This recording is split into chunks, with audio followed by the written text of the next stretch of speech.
Hi, my name is Emily Martin. I'm a New York-based weaver, installation artist, and textile designer. I received my Bachelor of Fine Arts in Fiber with a concentration in graphic design from the Maryland Institute College of Art.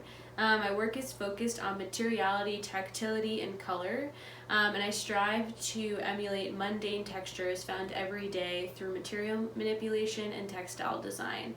I'm also a weaving instructor and a freelance fiber artist, and I'm here to share with you about my upcoming body of work, Geo Logos, at the Dorchester Center for the Arts. I'm going to read a quote to you from the Essentials of Geology. Earth's surface is constantly changing. Rock is disintegrated and decomposed, moved to lower elevations by gravity, and carried away by water, wind, or ice. In this manner, Earth's physical landscape is sculpted. In creating this body of work, Geo Logos, I was really drawn to the aspects of sedimentary rocks. They display the effects of time by collecting and recording weather, life, vegetation. They're practically footprints of the past. They document time.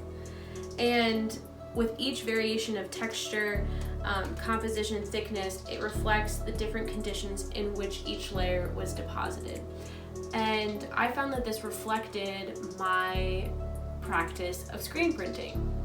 My body of work, Geo Logos, is comprised of several different compositions of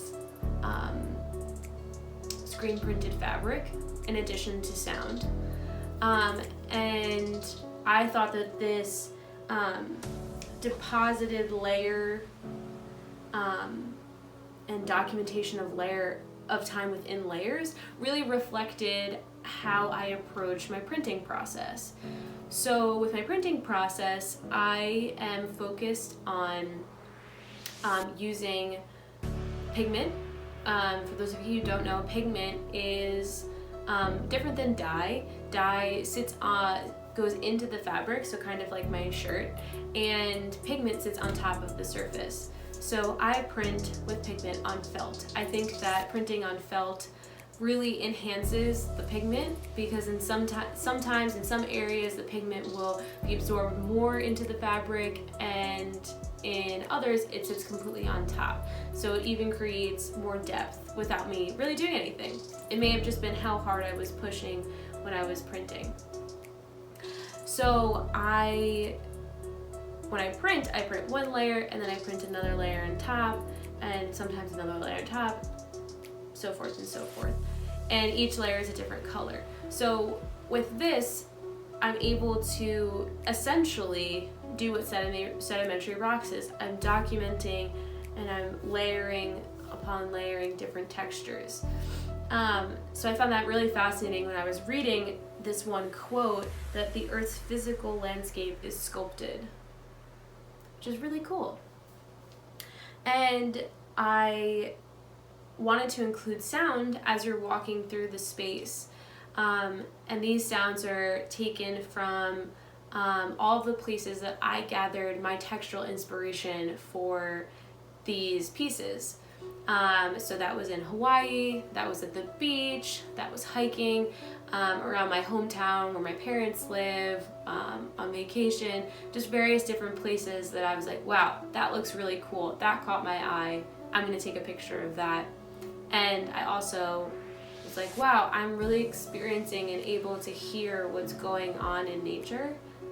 Let me document this.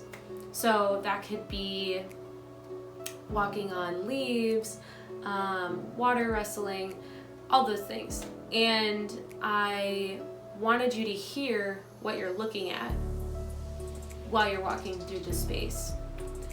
When I translate my textile designs from photographic inspiration to what they actually are, they become a little bit abstracted. And I do that on purpose. I don't really want you to know what it is, but I want you to recognize that it is maybe a leaf, maybe it's some flower, maybe it's some tree bark, who knows. I want you to recognize that it's something from nature, and with the sound you're able to kind of associate what's going on. So you're able to really experience the texture looking at it and hearing it as well, to create this whole sensorial kind of experience.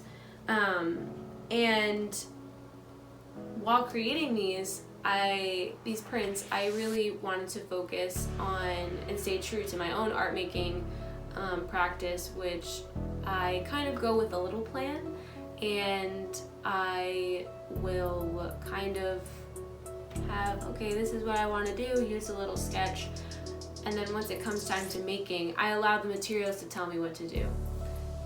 With traditional printmaking, there's interlocking repeat, which is kind of like a puzzle piece where each pattern fits perfectly together so you don't really see a seam. I do more block printing, which I kind of drop each print down. And this allows me to kind of create my own composition where sometimes maybe some of the prints are overlapping, sometimes there may be more gaps in between each, but that just allows me to kind of see what's going on, and I can change up the direction of how some things are placed. Creates movement, and then putting more layers on top, I'm able to kind of really have control over where I'm gonna place things, but looking at what's going on. And that really emphasizes color, and the interactions between color, not only when they're placed on top of each other and what color mixing happens, but also when they're placed next to each other, what happens there, their relationship with one another. And then also on the materials itself, and manipulating the material with pushing a little harder, like I had mentioned before. Maybe we'll soak up more